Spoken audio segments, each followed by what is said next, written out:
Барлықтарыңызға сәлем достар, сіздермен мен Darkmaizer, және де мен бүгін сіздерге трейдингқа ең керек басты нәрсені түсіндіретін боламын, яғни графикті түсіну. Оған ең алғаш не керек? Ең бірінші сабағымыз болады. Ол ең база нәрсе, базалық зат. Ол әрине же мына сызықтар. Бұл сызықтар нені білдіреді? Бұл сызықтар японский свечи деп аталады. Яғни бұл графиктің, акцияның бағасының қозғалғанын көрсететін индикатор деп атасақ та болады. Сонымен японский свечи дегеніміз не? Оны қалай түсінеміз? Қазір мен сіздерге оны толық түсіндіремін. Қараңыздар. Бізде міне свеча бар. Мынаны свеча дейді. Полный свеча дейді. Ал бұның ашылған жерін, міне, бұл свечаның ашылатын және жабылатын жері болады. Открытие дегеніміз мына жер.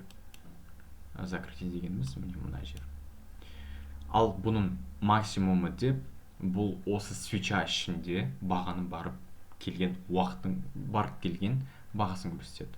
Міне мына жерге барып келді және қайттан мына жерге түсті деген сөз.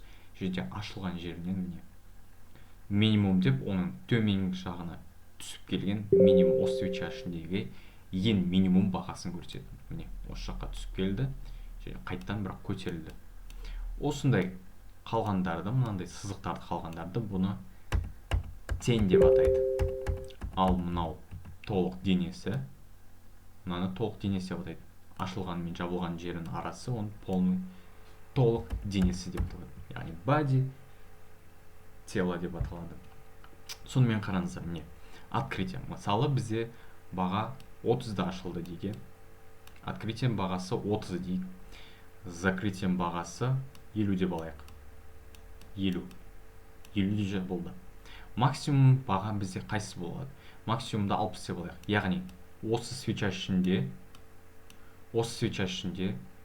бағаның барған максимум бағасы, барған саны 60 болды.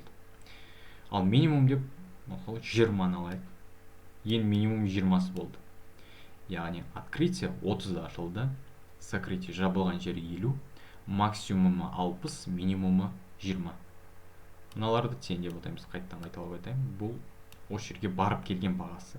Бағасы міне мына жерде ашылып, мына жерде жабылды. Бұны тело деп атайды, қайталап айтып жатырмын. Осылай түсіндіңіздер деп ойлаймын. Яғни ашылған жерден 30-дан 50-ге дейін өсті. Яғни 50-30-дан көп, түсінікті шығар бәріне. Бұл бағасы өсті деген сөз. Яғни бұл свечада баға өсті. Жабайық. Өшіп тастайын. Енді қараңыздар. Открытие қалай орындалады? Мына жерде бір свеча жабылды деп ойлайық. Мына жерде открытие болды ода. Және мына жерде закрытие болды. Мына жерде открытие, мына жерде закрытие. Мынау жоқ, мына жерде открытие болды. Кешірім сұраймын, мен өзім түсінбей қалдым. Оның тени деп аталады, яғни осы жаққа барып келді, яғни открытие, закрытие. Осы закрытиеден кейін келесі свеча мынау ашылды. Жаңағыны мен қойған мысалды қоя салыстыр, яғни мына жерде закрытие болды, закрытиеден кейін тура сол бағадан келесі свеча ашылады, яғни открытие болды. Енді келесісін түсініктірек болу үшін қызыл түстері дегеніміз сол бағасы өсті, ол жасыл, бағасы түсті дегеніміз сол қызыл. Мысал қараңыздар, тура сондай жаңағыдай сала салайық. Мына жерде свеча тұр.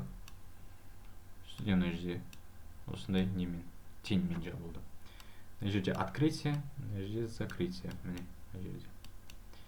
Закрытие деген тура сол бағаны открытие басталады. Міне келесі свеча міне открытие болды. Мынауның денесі, мына жерде открытие болды. Открытие бағасы 60 дейік. Жоқ, жарайды, 50 деп алсайық, бағанағыдай. 50 болды. Максимумы қайттан 60-ға бар келді. Открытие міне, открытие 50 болды. Тең қалдырды. Одан кейін төмен түсті. Ең минимумы бағанағыдай 20 деп алайық. Ал закрытиесі 30 болды. Яғни 30-да баға жабылды. Жабылған соң, закрытие болған соң келесі свеча ашылады мына жерден. Ол өзі ары қарай баға қалай барады, солай өзі төмен кете береді. Оны жерде открытие болады мына свечада.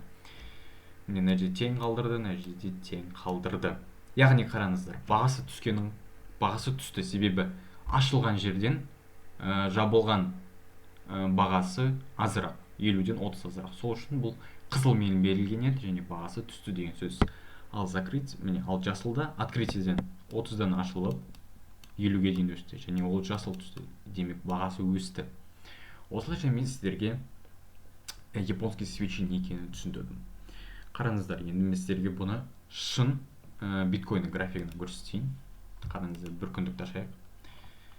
Міне, мысалы мынаны түсіндіріп жіберсем болады. Мына свечаны қараңыздар. Мына свеча жабылды мына жерден, тура осы жерден. Одан кейін мына свеча ашылды. Ол свеча төменге барып, қайттан үстіге өсті мына жерден. Мынаны түсіндіріп жатырмын, маған мән бермеңіздер. Міне, мына жерге барып, тура ашылып жабылған жерінен мына жерден жабылды. Осындай да болады. Келесі тағы да нені көрсетсем болады. Так, мысалы міне мына жерде қараңыздар. Міне, свеча мына жерде жабылды, мына жасыл свеча. Осы бағада TradingView деген сайтты ашып барсаңыздар, ол өзі бағаны көрсетіп тұрады. Мысалы, осы свечаға келсеңіздер, міне үстіңгі жақта открытие 51.809-дан ашылды, максимум 52.810, соға дейін барды, минимум 51.024-ге дейін барды. Яғни ол мына теңнің ең астына асты. Ал закрытие 52.708-де 20-ға дейін, 20-да жабылды. Енді келесі свеча, мына үлкен қызыл свечаны көрейік. Яғни бұл асыға түсті. Бұның ашылған жері міне открытие 52.719. Осы жерден ашылды. Ал максимум 52.956-ға дейін барды. Одан кейін минимумы, яғни мына свеча теңінің ең төменгі бағасы бұл бізде болды минимум 42.900. Ал закрытие мына жерде орындалды. Закрытие, яғни жабылды 46.866-да жабылды. Міне бағаның өсіп түскенін осылай білсек болады. Баға осы моменттен, осы құлағаннан мына жерге дейін міне түсті. Бағаның түсіп жатыр деген сөз міне. Көрдіңіздер ғой? Және TradingView'дің оң жағында міне баға көрсетіліп тұрады. Оң жағында 52.819 олына біздің курсормен қарасақ, осылай бұл көрсетіледі. 52.700-ден міне төменге дейін қарасақ, примерно міне 40.600-ге дейін міне түсті мына жерде. Осылай көрсек те болады. Сонымен сіздерге мен японский свечи не екенін түсіндіре алдым деп ойлаймын. Енді келесісі біз таймфрейм деген нәрсені көрсету керекпін. Таймфрейм дегеніміз ол әрбір свечада қанша уақыт бар екенін айтады. Мысал қараңыздар, менде мына жерде міне уақыттар жазылып тұр, өздерің көргендеріңіз болса, бірақ сіздер осы сайтқа кірген кезде сіздерде бір күндік немесе 1 сағат 4 сағат қана болып тұрады. Сондықтан осы таймфреймдардың оң жағында стрелка болады. Стрелканы басасыздар. Осы стрелканы басқан кезде сіздер уақыттар ашылады.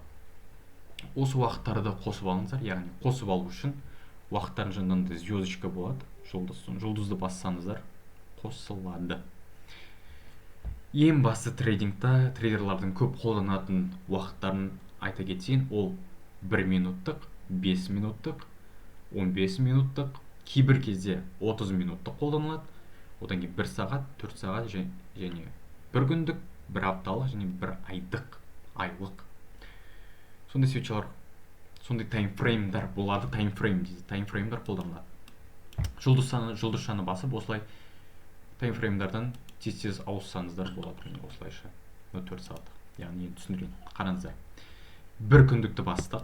1 күндік дегеніміз әрбір свеча ішінде 1 күн бар деген сөз. Яғни міне мынау өскен жер ол 1 күн. 1 күн бойы өстіп өскен.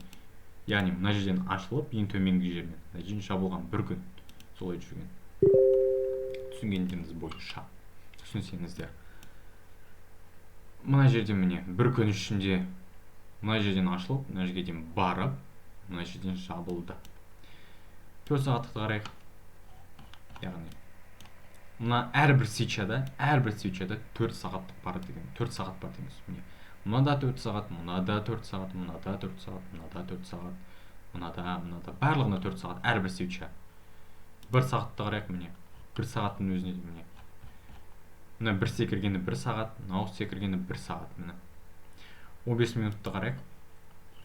15 минутта міне мына жерде 4 свитча бар, өскен секірген 15 15 15 15 15 4-ке бөлсек 60, яғни 1 сағат ішінде 60 минут бар. Сондықтан қараңыздар, 1 сағатты ашып қарасақ 15 минут қосылып, мынандай 1 сағаттықта осындай свитч образовать етеді. Мынау міне 1 сағатта құлағаны. Мен сіздерге осылайша таймфрейммен японский свитчалар не екенін түсіндіре алдым деп ойлаймын. Ал егер түсінбесеңіздер, мен астыда телеграм канал қалдырамын, сол телеграм каналға маған жазсаңыздар болады. Мен ол жерде сіздердің кез келген сұрақтарыңызға жауап беремін. Және лайк басып, каналға жазылып, комментарийға не түсінгілеріңіз келеді, не білгілеріңіз келеді, қандай сұрақтарыңыз бар, ол жерге де жаза берсеңіздер болады. Ал сонымен сіздерге түсіндіре алдым деген ойдамын.